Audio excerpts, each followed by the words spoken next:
Hello সবাইকে, চলে এসেছি আজকে একটা ভীষণ ইজি কুকিং ভিডিও নিয়ে। পুঁই মেটুলি রান্না, এটাকে অনেকে তোমরা পুঁই বীজ বলো, আমি পুঁই মেটুলি পুঁই বীজ, যেটা তোমাদের ঠিক মনে হয় তোমরা সেই নামটা দিতে পারো। তো আমি এখানে নিয়ে নিয়েছি পুঁই গাছ সমেত পুঁই মেটুলি, এবং এই গামলাতে আমার আরও একটু বেশি করে পুঁই মেটুলি রয়েছে।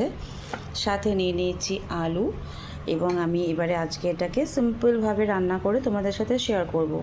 এটার ভিডিও কিন্তু ইউটিউবে আগে থেকেই অনেকে দিয়েছেন, তো আমিও আমার মতো করে দেব। আশা করি তোমাদের ভালো লাগবে। ভীষণ সাধারণভাবে রান্নাটা করব এবং তোমাদের সবার সাথে শেয়ার করব। তো চলো, আগে আমি এগুলোকে কেটে পরিষ্কার করে ধুয়ে নিই, তারপরে আসছি তোমাদের সাথে বাকি ভিডিওতে।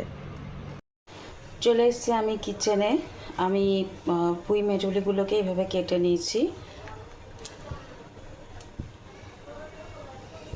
তার সাথে কেটে নিয়েছি অল্প একটু আলু।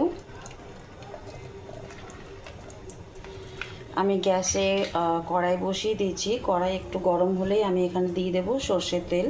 রান্নাটা আমি সর্ষের তেলে করছি। কড়াই আমি দিয়ে দিলাম সর্ষের তেল। খুব বেশি তেলের প্রয়োজন নেই রান্নাটাতে। দিয়ে দিলাম কালো জিরে,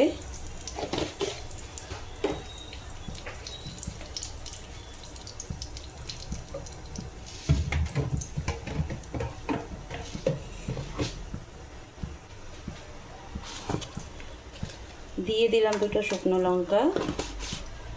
শুকনো লঙ্কার বদলে কাঁচা লঙ্কা ইউজ করা যেতে পারে। একটু গরম হলেই দিয়ে দেব আলু।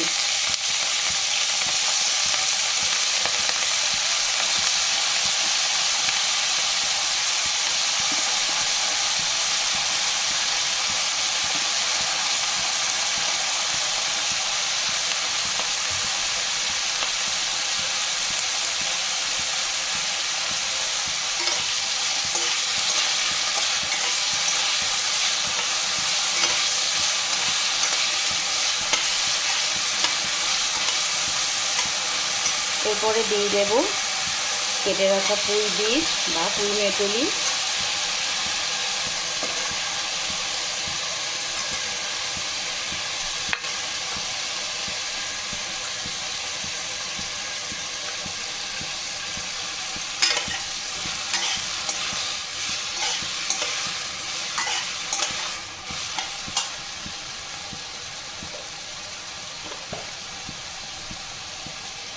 দিয়ে দেবো স্বাদ মতো নুন। এটা তোমাদের টেস্ট মতো তোমরা ইউজ করবে।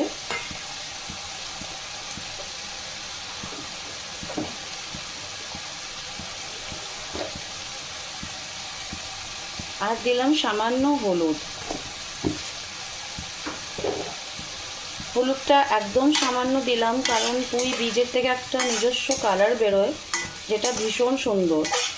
তো এখানে অল্প হলুদ দিলেই কিন্তু সুন্দর একটা কালার চলে আসবে। এইবারে এই রান্নাটাকে মিডিয়াম আঁচে আমি ঢাকা দিয়ে দিয়ে রান্না করব।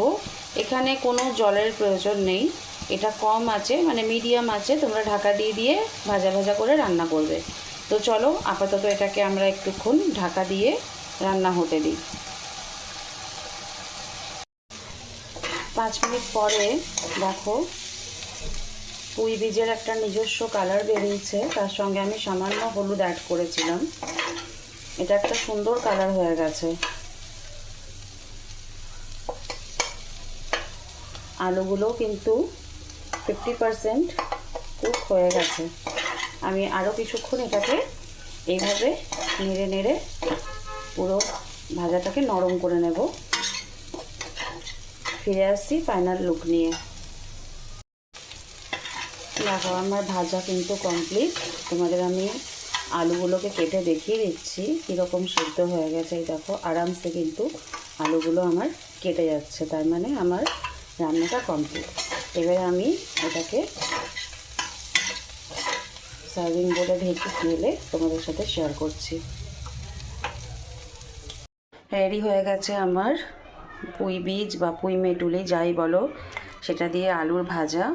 খুবই ইজি, খুবই মিনিমাম জিনিস দিয়ে তোমরা এটাকে বানিয়ে ফেলতে পারো এবং খুব হেলদি একটা খাবার।